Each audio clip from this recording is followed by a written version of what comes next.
17-year-olds now have at least their first shot. Obviously more work to do, but a positive step forward. Also wanted to note that today the Department of Health and Human Services Secretary Javier Becerra announced $85 million in funding to improve mental health services for our nation's children and youth, which is of course a priority for the Biden-Harris administration as a part of our push to get kids back to school safely and address the impact of the pandemic on them. Specifically, he announced the Health Resources and Services Administration is making 24 awards totaling $10.7 million in funds from the President's American Rescue Plan to expand pediatric mental health care access by integrating telehealth services. For example, actions like technical assistance for pediatric care providers to diagnose, treat, and refer children and youth with mental health conditions and substance use disorders. And this will also, the Substance Abuse and Mental Health Services Administration is also granting 29 awards totaling $74.1 million to enhance mental health services for school-aged youth. So as an example of that, Project AWARE, which stands for Advancing Wellness and Resilience in Education, will use its funding to help raise awareness of mental health issues for young people and train school personnel.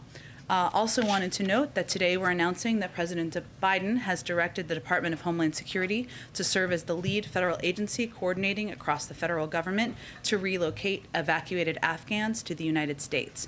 Already, DHS has been working closely with agencies across government, including our military, diplomats, intelligence community, and law enforcement professionals, and many others, to ensure that all Afghans are screened and vetted prior to being allowed into the United States. Additionally, all evacuees will continue to undergo extensive COVID-19 and public health precautions, including immediate COVID-19 testing and offered vaccines upon arrival.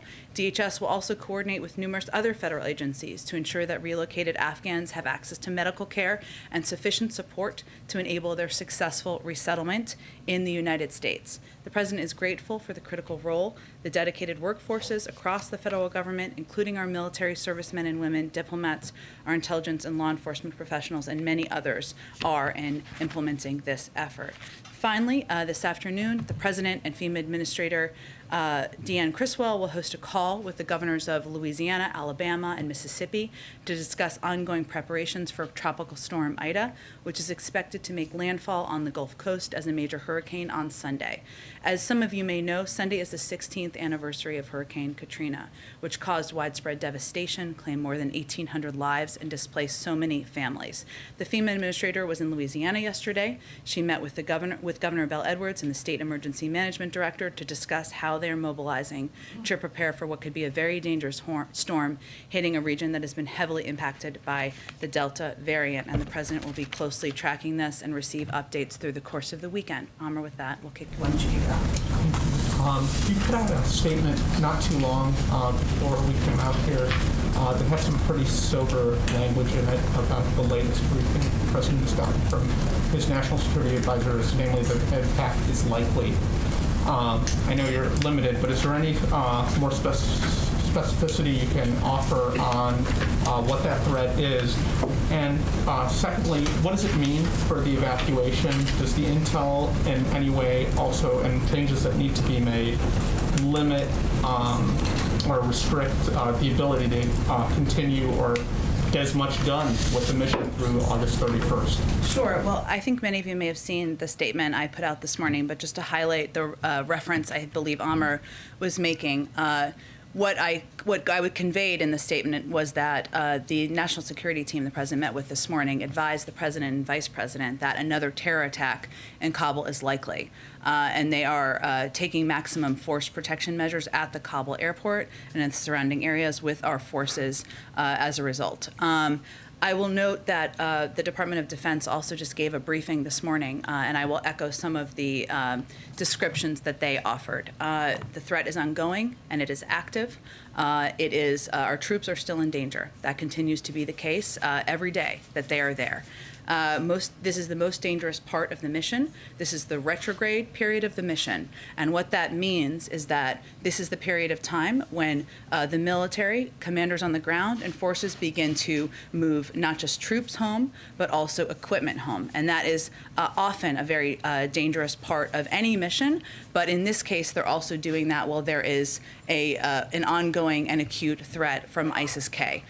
So that is what they are facing. I would note, since you gave me the opportunity, that the military made clear to the president that they are committed to continuing this mission, to getting, to saving lives, to evacuating more people from the country over the coming days and completing their mission by the 31st. What it will also mean as they move to this retrograde phase is that there will be a reduction of numbers over the next couple of days. And we've been putting those numbers out to all of you twice a day so that you can see how that, how we are evacuating people out of the country. Those numbers will go down in the next couple of days, and you should anticipate that. That is as a result of the retrograde process that needs to take place. But also, I will note that, of course, force protection is front and center and is vital to the mission. One more. President Biden told reporters in the Oval Office during his meeting with the Prime Minister, they talked to Dr. Fauci today about the prospect of giving booster shots after 5 months instead of 8. Can you explain why he's looking at that, what information he has now that justifies the possibility of going that direction? Well, let me be very clear. The president would rely on any guidance by the CDC and the FDA and his health and medical experts. That guidance continues to be 8 months. That has not changed. So I want to be very clear on that. If they were to change their guidance based on data for any particular group, he would, of course, abide by that. But for people watching at home, for you all who are reporting out this, nothing has changed about the 8-month timeline as it relates to the boosters. Why did they go? Why is this conversation even happening? What sort of triggered going from 8 to 5? Well, I would say I can't. I obviously wasn't sitting in the meeting having the discussion with them on this, but as Israel has taken the step of doing 6-month boosters, and the president referenced advice he'd been given from the prime minister. Obviously, we make our own assessments based on our health and medical experts here in the United States, and nothing has changed on that front. So I think it was more likely a reference to that. And obviously, we have ongoing discussions with our health and medical experts about what they look at. Go ahead, Trevor. Two on Afghanistan.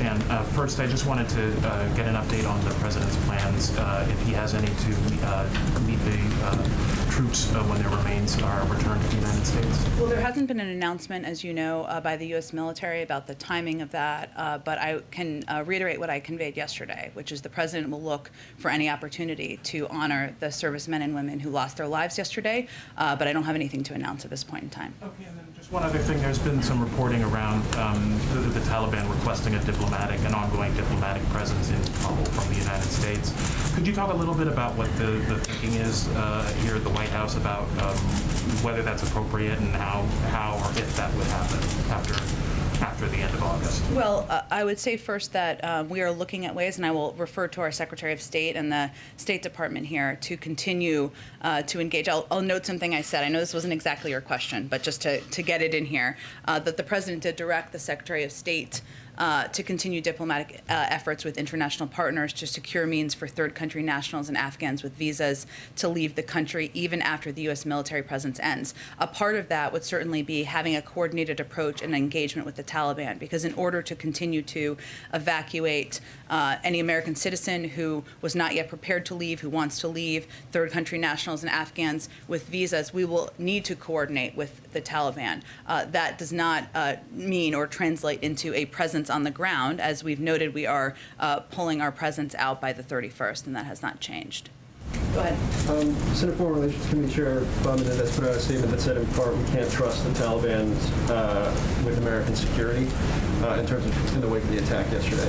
I don't want to get a semantic debate about the word trust, but I guess my question is the coordination with the Taliban the best of bad options right now, or was it the view from the military and from the White House that it was the only option given the dynamics on the ground? Maybe both. And I will say, I know I won't get into a semantic debate, but I think it's worth repeating as often as I can that we don't trust the Taliban. This is not about trust, but there is a reality on the ground, and the reality is the Taliban control large swaths of Afghanistan, including the area surrounding the perimeter of the airport. So by necessity, that is our option to coordinate with, to get American citizens out, to get our Afghan partners out, to get individuals who are eligible for the range of programs the United States has out. And we have now evacuated more than 105,000 people as a result of those coordinated, in large part as a result of those coordinated efforts of getting people out. But I will say that as the Department of Defense noted earlier today, clearly something went wrong here in the process, that we saw the ISIS-K attack occur yesterday.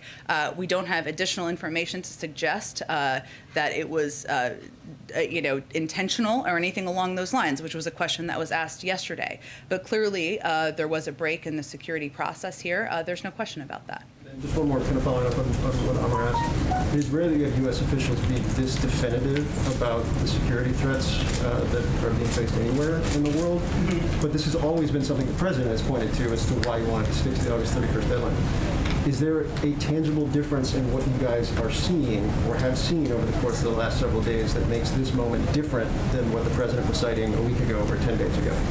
Well, I can't always, I know you're not asking me to, but I can't clearly get into specific details from here.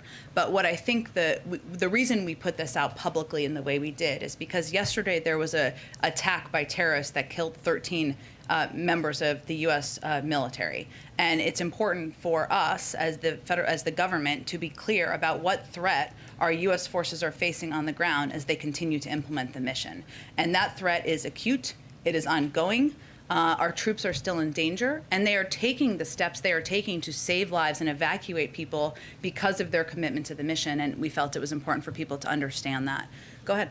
Thanks, Jen. I also wanted to ask you about the statement you put out. You said that in light of yesterday's attack, the troops there are taking maximum force protection measures at Kabul airport. What resources are available to them that they didn't have yesterday? They have the same number of troops and the same amount of equipment. Any resources that they need and they request from the president, they will be granted. But I'm not going to get into additional details. Okay, and then I'm also wondering if the president has any plans to speak to the families of the fallen service members? Yeah, so how this process works is the next of kin notifications would, of course, happen by the Department of Defense, typically in person to next of kin. I believe they gave an update on that this morning, conveyed that that process is ongoing. The president wouldn't then make a call or reach out until that process is completed. And it would be up to the next of kin and the families to determine if they are prepared to receive a call from the President of the United States. And I think it's important to note that this may be the worst day of their lives, and they may or may not feel they're ready to talk to the United States or they want to talk to the President of the United States, and that's their choice. But I expect once any calls are completed, we'll provide you all an update. Great. And then finally, I want to know if the White House has any reaction to the swath of Republican lawmakers who are now calling on the president to resign over this. Well, Nancy, I have to say that seeing some of this occur or be called for or be put out on Twitter, the backdrop here is the U.S. men and women of the military deployed on the ground are bravely continuing to implement a mission to save lives on the ground. American citizens, Afghan partners, many people that some of these same individuals are calling for us to evacuate. Yesterday, they lost 13 of their own, and the president made absolutely clear that we are going to hunt down, go after, and kill the terrorists who are responsible. Everyone should be supportive of that. So you're saying now's not the time for politics? Correct. Go ahead. Thank you, Jen. When the president says, we will hunt you down and make you pay, what does that look like? Is he going to order a mission to kill the people responsible, or would he be satisfied if they are captured and brought to trial? I think he made clear yesterday that he does not want them to live on the earth anymore. Okay.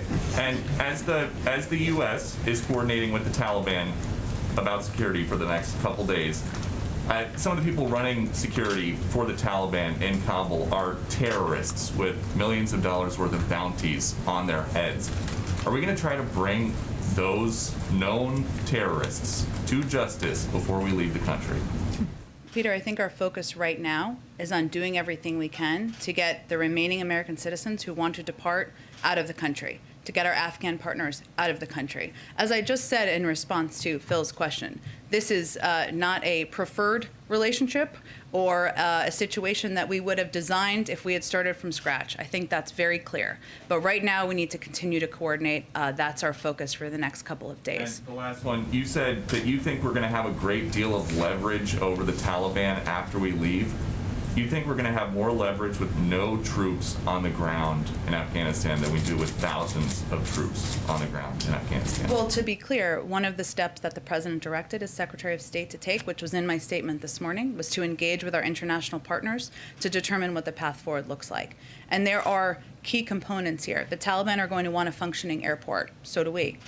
There's an enormous amount of economic leverage that the global community has. That's something we need to work with our international partners on. As we have more to update you on, we will update you on it. In terms of the President's commitment to make those who were responsible for yesterday's attack pay, is the President committed that even after American troops leave Afghanistan, he would be willing to send in American troops, even in some covert form, to complete that mission to kill those who are responsible? I'm not going to get into details from here on what hunting down and going after the terrorists who killed 13 service members will entail or detail, and I don't think the Department of Defense will either, but that commitment will remain until it's done. Suffice to say, it means the potential exists for troops to go back into Afghanistan even after that. Again, I'm not going to get into the detail of what that would require, but his commitment remains until it's done. Understood. In terms of the commitment, just so it's clear for Americans right now, just 4+ days away from the August 31st deadline, is the White House's commitment still at this point that all Americans who want to leave Afghanistan will be able to leave before that date? That is what we are focused on, committed to, and working toward. Go ahead. Back on the diplomatic efforts, it's Friday, the deadline is Tuesday. What more can you tell us about these talks the President's directed the Secretary of State to undertake? How close is an agreement? Will we have a diplomatic presence in Afghanistan on September 1st? That's not what we're predicting, nor are we predicting we're going to have we're not predicting a diplomatic presence on the ground in Afghanistan. What we're talking about is coordinating with our international partners in order to determine what the path forward looks like, so we can continue to evacuate third country nationals, Afghans with visas, and any American citizens who have not yet departed because they're not prepared to depart after that period of time. And that will require coordination with our international partners. It will also require continued engagement in some capacity with the Taliban. Just to be clear, are you suggesting there will not be an American diplomatic presence in Afghanistan? I think we've been clear we're pulling our personnel out by the 31st. I don't think we've made any other assessment. I'll let the State Department speak to any other plans beyond that. Can I ask you one more question? I think you indicated yesterday that you believe the President has all the legal authority he needs to attack ISIS-K. Is it the White House's view that the President can lean on the AUMF that was passed right after 9/11 to do so? I can just assure you the President and the military feel they have all the authorities they need to attack ISIS-K. Go ahead. To follow up on Steve's question, the G20, some members of the G20 are pushing for a special meeting on Afghanistan, Italy, India. Is there a discussion yet of having a date for a special G20 meeting on Afghanistan? It's a great question. It would really happen and be coordinated through the State Department, Jennifer. So I would refer you to them. I expect they'll have more details on their planned engagements with international partners in the coming days. And then the President in the Oval Office talked about how if diplomacy fails with Iran, he would be willing to look at other options. Can you share a little bit more about what other options might mean? Well, any president always maintains a range of options, but I would tell you that our objective and our first priority and focus is on a diplomatic path forward, and that's where we're putting our energies at this point in time. Go ahead. I know that there have been a lot of questions about this, but I just really want to try to get some clarity around after August 31st, for people who will still be on the ground in Afghanistan and want to get out. Does the U.S. right now have a vision of a process that they will use to get people out after August 31st? And what is the commitment after August 31st? Is it absolute? If you want to get out of Afghanistan and you are, you help the U.S. military, you're an Afghan, you'll be able to get out. If you're a green card holder or someone else who wants to get out, is the U.S. guaranteeing that you will be able to get out? I don't think we can guarantee, but what we can do is work toward, and this is what the President directed the Secretary of State to continue diplomatic efforts with international partners to secure means for third country nationals, Afghans with visas who may be eligible for our programs, of course, any American citizen who remains in country to leave the country even after the U.S. military presence ends. There's a means of mechanisms for that. Those conversations are ongoing. That's our objective. Our commitment does not change on August 31st. Obviously, we need to figure out the operational mechanisms, which is the conversation that's underway. I have a question about green card holders in Afghanistan, U.S. green card holders. Are they being prioritized right now, or is it only U.S. citizens? Are green card holders not being prioritized at this point? Again, I think you can note from the numbers, even if you look at the last 24 hours, and we got more than 10,000, I think it was actually a little bit higher than that, people out. Just over 300 of them were American citizens. Passport holders, I should say. Obviously, the rest of the people were Afghans, were green card holders, were others, so they are still getting out of the country. Yes, go ahead. The administration, the Biden administration, is filled with people who've had a long experience with Afghanistan, many of them dating back years, if not, decades. Including the president. Including the president.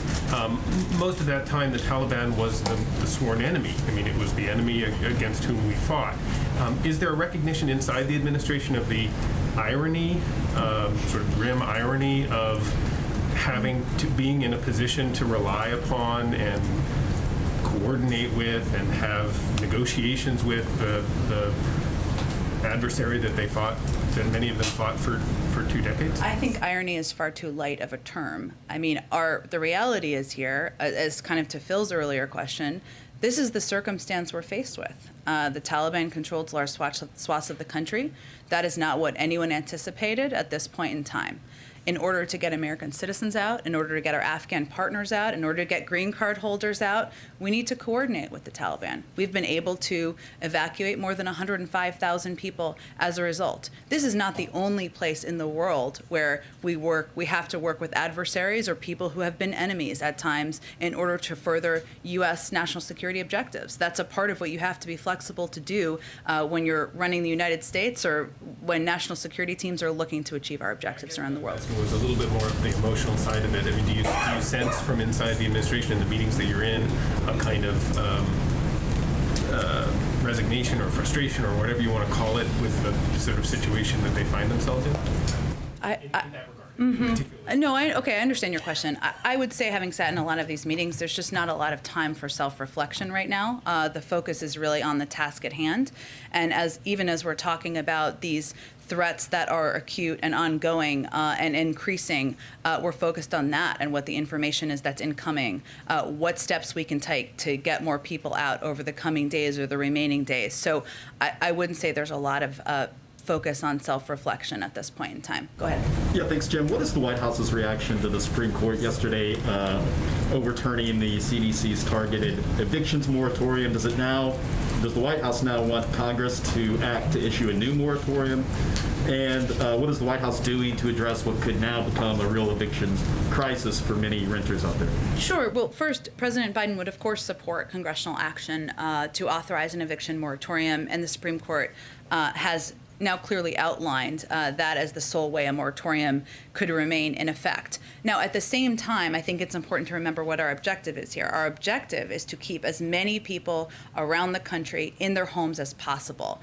Federal legislation is one way to do that. Obviously, the eviction moratorium we have had in place and we've been issuing month to month is one way to do that. But the ERA funding that came through the American Rescue Plan and is going out to states is another way to do that. And we have asked and we have put out today, the Department of Treasury and the Secretary of HUD sent a letter calling on all governors, mayors, county officials to put in place their own moratoria. There are 7 states across the country who have done that.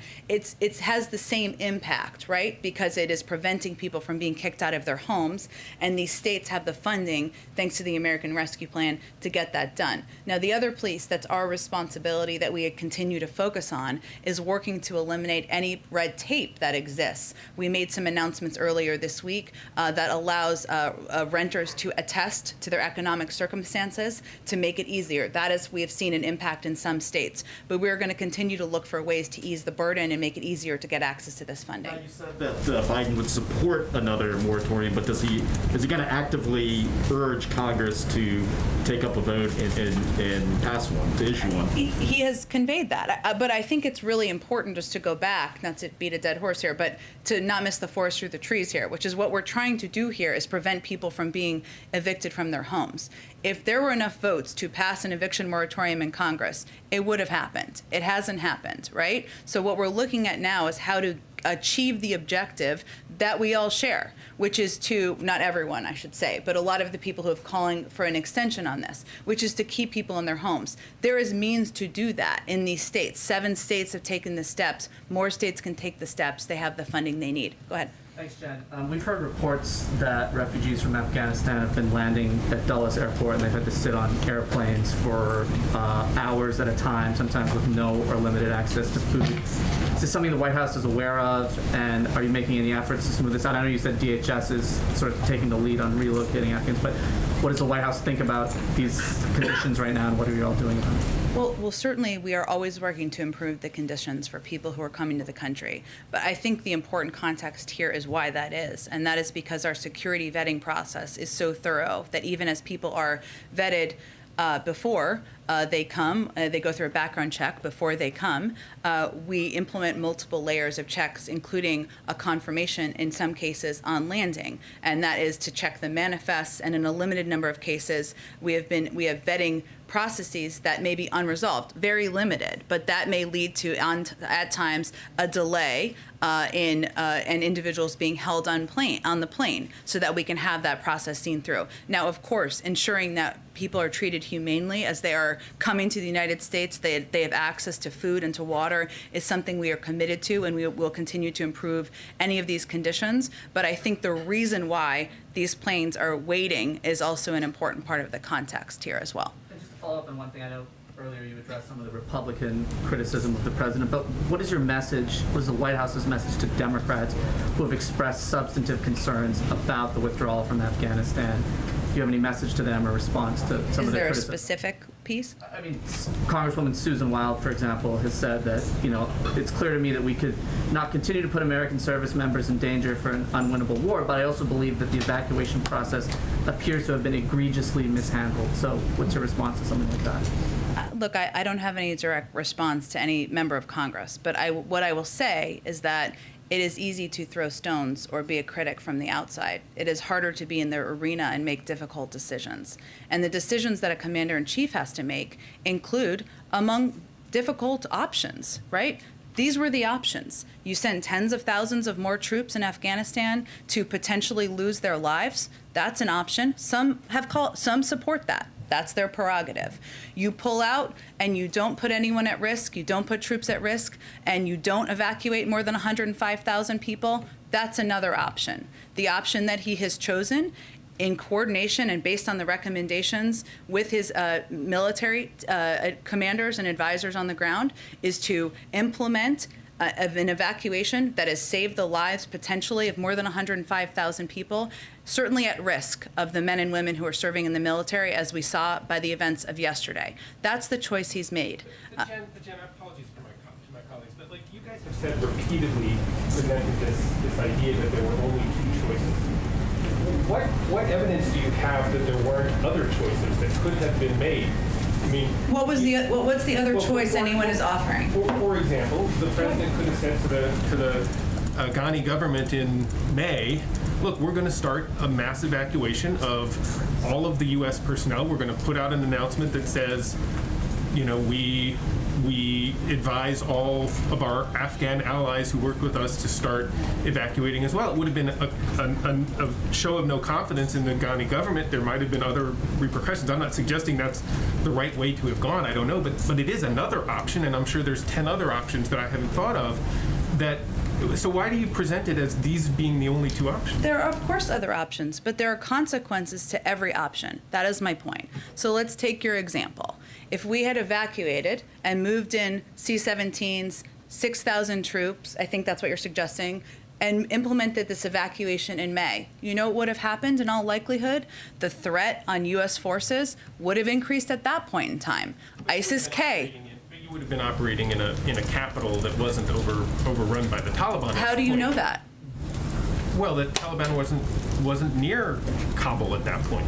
Look, Mike, I think it's easy to play backseat. Let's look at what could have happened 3 months, 4 months ago. I think we've been clear on a couple of things, I will just say.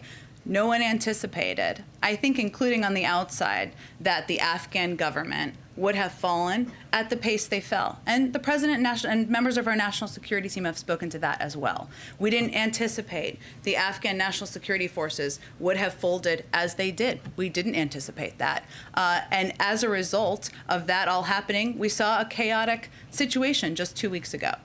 So you can always, my point in the response to the question is that there are consequences to any of these difficult choices and decisions. That is what faces you as commander-in-chief, and that was the larger point I was trying to make. Go ahead. Thank you, Jen. Can you tell us anything about the 13 service members who were killed yesterday, like gender, age? Is there anything you can give us without compromising? I wouldn't be in a position to share details about individuals. That would come from the Department of Defense, and as I noted, the next of kin notifications are still happening. Go ahead. On Wednesday, Yeah. WHO Director General said the scientific evidence on recommending booster shot remains inconclusive, and that the WHO is still trying to look at safety. And we know that President Biden and the First Lady will soon take their first shot in their booster shot in a few weeks. Are you concerned that the president will take maybe a booster shot that is not scientifically, that has no scientific evidence? No, it was approved by our FDA and recommended here in the United States, and that's the gold standard of this type of data review. Go ahead. In the last 24 hours, we understand that approximately 12,000 people have been evacuated out of Afghanistan. Yes. We know that for security reasons, you can't get specific on what security plans are in place, but generally speaking, can you say if any of the protocols or plans on the ground have changed to enable these evacuations safely, despite the threats that are currently there? Sure, I understand your question, and certainly they adjust and make adjustments on the ground. The commanders on the ground do in order to keep their troops safe, in order to successfully evacuate more people from the country. And as you noted, we're obviously not going to get into those details from here. It's also important to note and just reiterate, as I said earlier, that you will see a reduction in numbers over the next couple of days, and that is because they are beginning the retrograde process over the course of the next couple of days. They will also be mindful of troop posture and keeping the men and women of our military safe to the degree they can. Over the last few days, we have seen images of service members kind of creating this human chain, this human barrier holding people back in Kabul. Do you know if that's still happening? That seems like it's putting them in a very vulnerable spot. The servicemen, sorry, just so I understand. In Kabul, just images of them kind of blocking groups from getting to a certain area. Do you know if that's still happening, or is that one of the changes that's been implemented? I can't. I would point you to the Department of Defense for any operational changes they can speak to, and I would predict they're not going to speak to many in detail. What I will note and refer to is something General McKenzie said yesterday, which really stuck with me in terms of illustrating what's happening here. In order to do the security screenings necessary, people have to get quite close. The members of the military have to get quite close to individuals they're screening. They've screened, as we know, tens of thousands of people.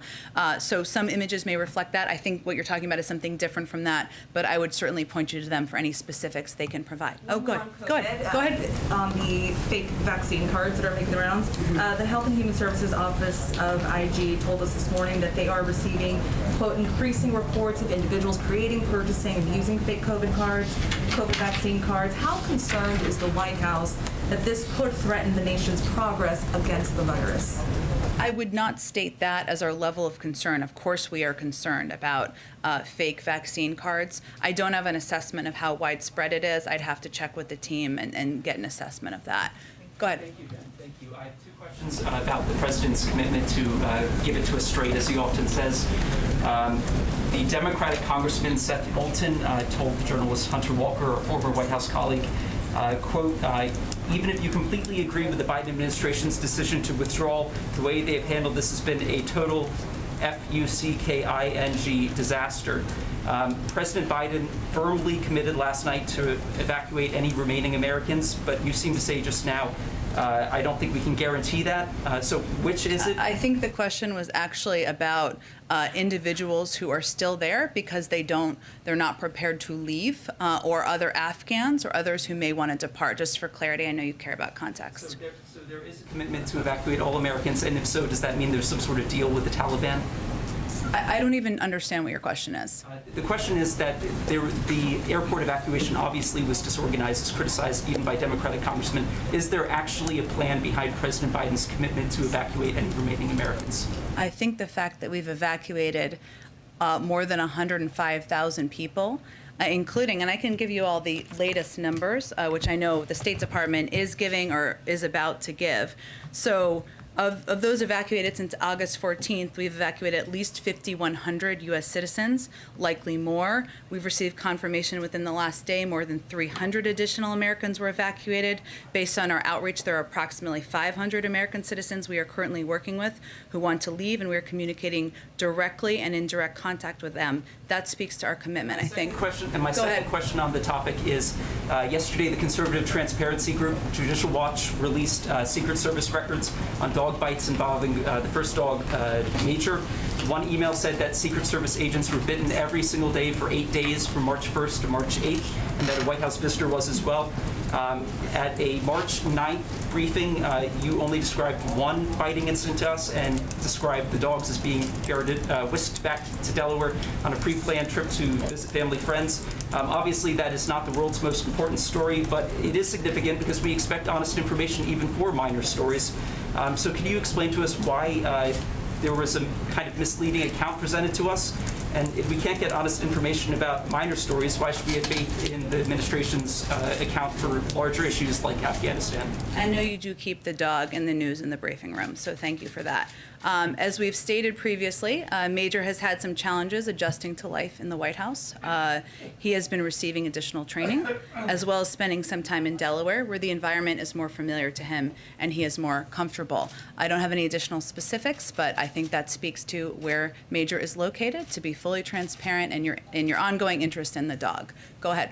Unfortunately, these evacuations are happening during a pandemic. Can you tell us a bit about, are these, I believe there's a quarantine, but are these people being vaccinated? Because I know that the percentage in Afghanistan population it's less than 5% that are vaccinated. Sure. Let me give you kind of an update on this because I know there was a story out earlier today, and I can give you a bit more detail on it.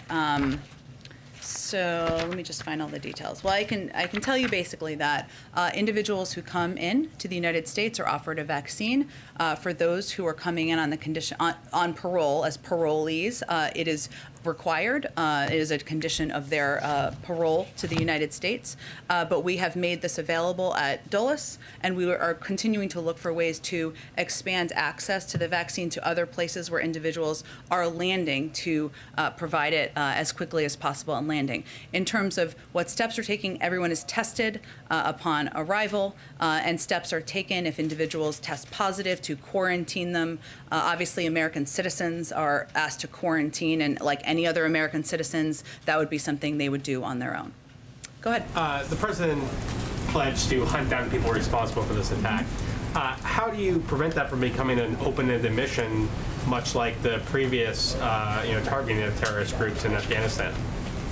Well, again, I think the military and the national security team that serves the president has enormous capabilities and capacities and is pursuing a range of missions at the same time. Obviously, the one they are undertaking in Afghanistan is one that is front and center in the news right now. But I will tell you that we are consistently looking and tracking down and hunting terrorists around the world where they are. This is going to be a part of that effort. That will unfortunately be ongoing. And one of the reasons I would remind you all that the president made the decision to bring our men and women home is because the terrorist threat has metastasized. There are other parts of the world, and this kind of goes to an earlier question, where we don't have a military presence on the ground, or a diplomatic presence on the ground, but we are still tracking counterterrorism threats.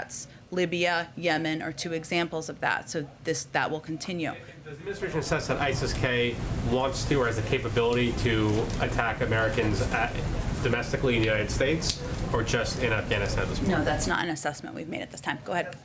To ensure. Is today your last day? Yes, it is. Well, thank you for your services in the media. We decided there were too many Steves in the briefing. There are a lot of Steves. I will look into that. To ensure Iran never develops a nuclear weapon, President Biden told the Israeli Prime Minister today, quote, "We're putting diplomacy first and seeing where that takes us. But if diplomacy fails, we're ready to turn to other options."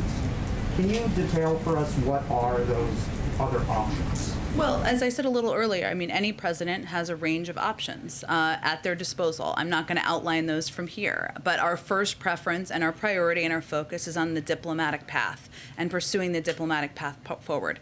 So that is where our energies lie at this point in time. Go ahead, Karen. Does the president want to see Congress come back from recess to deal with the eviction issue? That would be up to the Speaker and leaders in Congress to determine. But again, and certainly he would support and would be happy to sign, would love to sign legislation into law. But there are ways to achieve the same objective, and that's what we're really pressing on, and we have the power to implement from the federal government. Friday, you usually give us a week ahead. Do you have details for what the president's doing next week? I think maybe I skipped that. Thank you, Karen. Hold on. I didn't even mean to do that. 1 second. Oh, yes, apologies. Thank you for the prompt.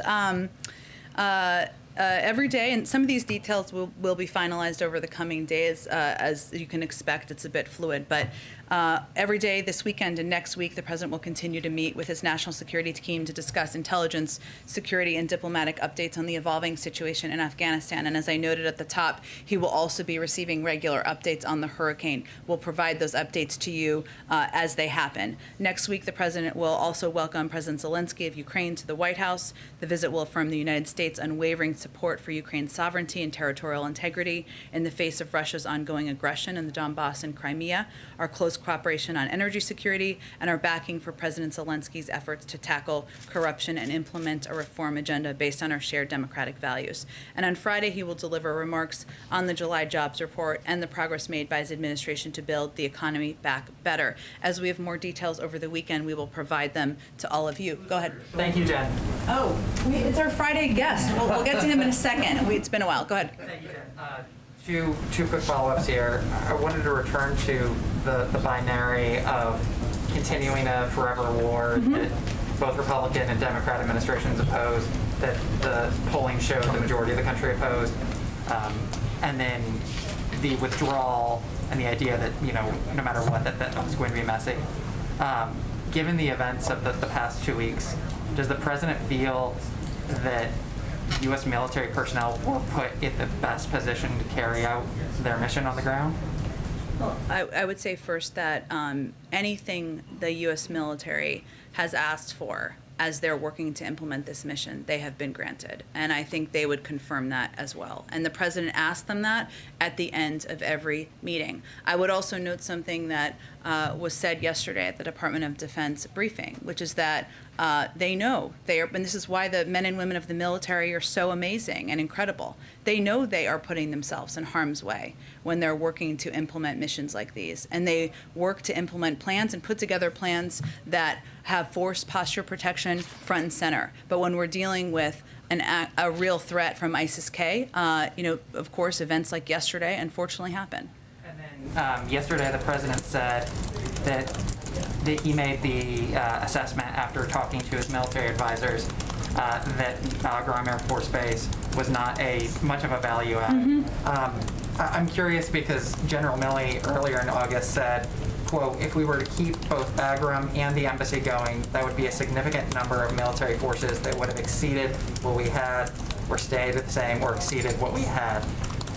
Was that decision about leaving that air base, was that because it wasn't a value add, or because it would have required, sending more troops over there? Well, Bagram was an enormous base that required an enormous presence. It also made it, and also it has a significant distance, I should say, from Kabul. Significant, I guess, is all relative, but is far away from Kabul. So it would have required quite a presence to protect, and it wasn't located in a place that would have been as effective in evacuating people who are located in Kabul.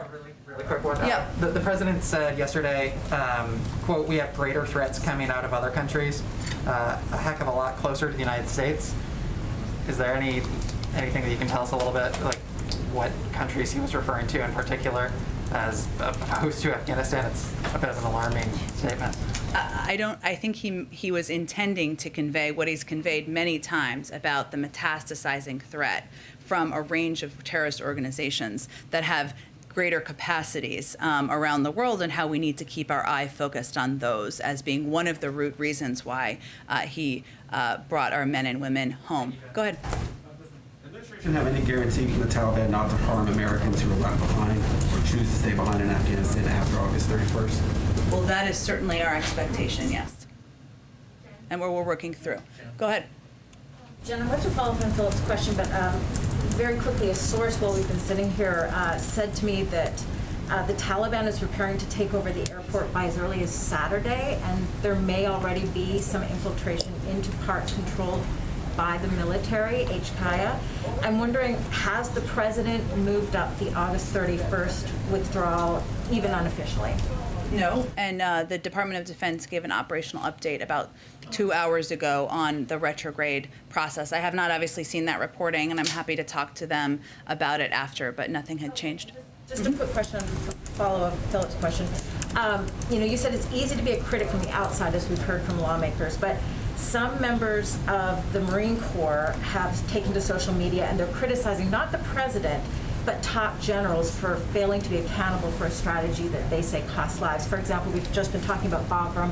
The closing of that no longer had the high trauma capabilities to deal with some of these horrible and horrific injuries, and that the airport was ill-equipped. Any sort of serious injuries, you'd have to be medevac to Germany.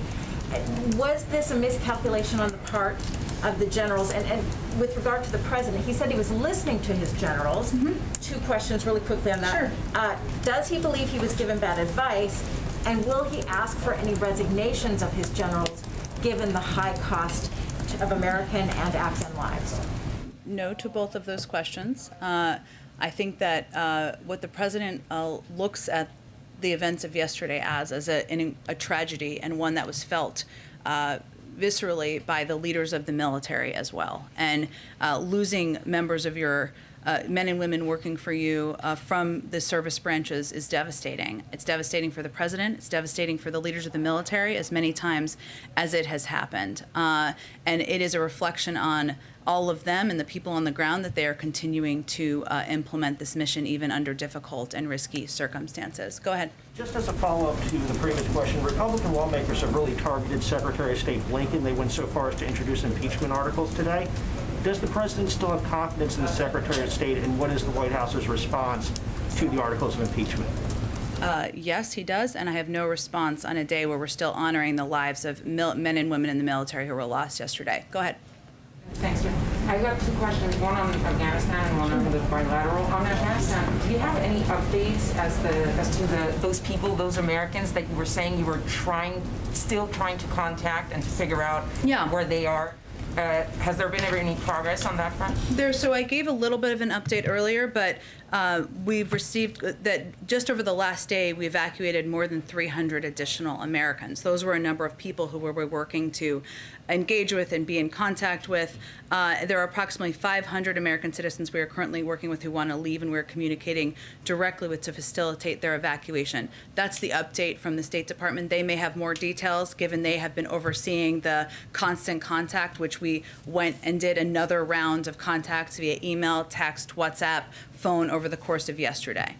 And on the bilateral, the president said that he was still right now focused on diplomacy regarding the Iran nuclear deal. How long is he willing to fight for that diplomatic path? When is he going to feel like it's done and he's moving to other options? Well, I'm just not going to give an end date on that, given it is by far and away our best option and the preferable option. And we're in this situation because the prior administration pulled out of the Iran nuclear deal and prevented us from having the visibility we need into Iran's capabilities. And that is why we're going to continue to pursue it, but I don't have an end date or an end timeline. Go ahead. Thanks, Jen. Justice Breyer gave an interesting interview to the New York Times today. I know there's a lot of sensitivities about looking like you're pushing out of justice, but I'm wondering if the White House has made any preparations for a potential Supreme Court justice opening. Again, it's going to be up to any sitting Supreme Court justice to make a determination about their timeline and how long they'll stay. And has the president reached out to any governors about the lack of rental assistance aid that has actually gone out in states? I know, the federal government can only control so much, but I'm wondering if the president has reached out to governors specifically to urge them to get that aid out. Well, I would say that we have had a number of members of his cabinet and senior officials who have been engaged directly with governors about how to get the aid out, and a number of the steps we've taken to cut the red tape and make it easier from the federal government has been a result in part of these discussions on what can make it easier to get the money out. Yeah, go ahead. Oh, sorry, go ahead. Thank you very much, Jen. About the relations with the Taliban, looking forward. So the US obviously has got some ongoing asks to the Taliban, like some cooperation on helping to get future people out. Yep. And presumably looking for these Islamic State folks. What are the Taliban asking in return? Are they asking for recognition? Are they asking for an embassy to be put back there? What's their kind of big ask? I think I should be really clear here. There's no rush to recognition of any sort by the United States or any international partners we have talked to. I am, as I've said in the past, blissfully not a spokesperson for the Taliban. So I would ask you to ask them that question as to what they want. Go ahead in the back. You talked earlier about COVID screenings for evacuees as they are coming in. Do you have any information or indication of what the positivity rate is? And can you say how many times are these evacuees being tested? You said that they're being tested in Kabul. Are they being tested again once they arrive in the US? They're tested when they arrive here. Can you say what the positivity rate is? I don't have that information. I will see if the Department of Homeland Security has it. One more on vaccines that were donated to. And I would just reiterate, individuals who test positive are quarantined and separated. So that is how that is handled. Can I ask about the U.S. has donated over 3 million COVID vaccines to Afghanistan.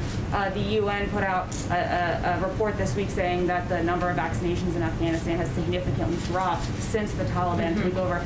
Does the White House or does the U.S. government have any indication of what's happened to those vaccines? Are they in the hands of the Taliban and are they still being distributed? Or is there a concern that the Taliban might try to sell those doses? Well, we have not worked with the Taliban as the government, right? And a lot of these assistance is often distributed through humanitarian organizations or others who work through COVAX. I would have to check and see what the implementation and mechanisms are, but we are quite careful and very focused on vaccines not getting into the right hands. And for countries we work with, and remember this was an issue with Cuba, right? We need to have mechanisms to ensure that they are getting out to the populations who need to get access to the vaccines. Go ahead. I would like to ask you, there is link between Taliban and ISIS because the Taliban released from the prisoner from the jail based of US and Taliban agreement. Now Afghan people more worried if the Taliban and ISIS-K, they are friends. It's going to be okay, and still they are friends with the Al-Qaeda too, which is they didn't keep their commitment. Or if not, do you think that it's going to be, started again another civil war in Afghanistan? I don't understand. Taliban and ISIS, they are friends or they are enemy? I think there's clear historic evidence that they have been enemies in the past. I don't have any assessment beyond what we've said over the last few days about the fact that we have no information to suggest that the Taliban had knowledge of or engagement in the ISIS-K attack. Beyond that, what we have available or what I can speak to as historic precedent. Oh yes, let me go. Hello. So we haven't done this in a while, but so this is, let's see, Blake Patterson. Thanks for joining us, Blake, who is from The Advocate in Baton Rouge, Louisiana. How can we help you, Blake? Thank you for having me. Hurricane Ida is on Louisiana's doorstep, but today marks the 1-year anniversary since an even stronger storm, Hurricane Laura, devastated Lake Charles in southwest Louisiana. President Biden promised back in May that help was on the way, but the region still hasn't received a penny in supplemental disaster relief. What can you say to the people of Louisiana for how much longer they need to wait for President Biden and Congress to act? And with this latest storm coming, why should Louisianans trust that the Biden administration will be there to back them up if it's just as devastating? Well, I can tell you that the president is incredibly focused on Hurricane Ida and the fact that it is approaching your community and your state later this weekend. I think we're going to announce this shortly, but I'll tell you, we are sending a surge response team, 50 FEMA paramedics who will be providing medical care statewide, 47 FEMA ambulances operated by 94 FEMA emergency medical service providers will be supporting patient movement statewide to assist the state in decompressing hospital load should that be needed. We have over 250 personnel across the state and 20 VA hospital beds. We have been working to provide direct assistance and even get ahead of the storm. We're pre-positioning personnel and resources that I noted, including food, water, and generators to respond to what could be a dangerous hurricane hitting the region over the course of the next day. I also noted that yesterday, as you know, the FEMA administration was down in the region. The president will speak with the governor later this afternoon. And in terms of the supplementary funding from the hurricane from last year, I'll have to check on the status of that and what the holdups are. Thank you for joining us and for your patience. Appreciate it. Okay, thanks everyone. We'll see you all on Monday. How can we be sure that we'll be able to get the bombers that bombed the I think you airport? should have faith on the capabilities of our military and our national security team. Thank you, everyone.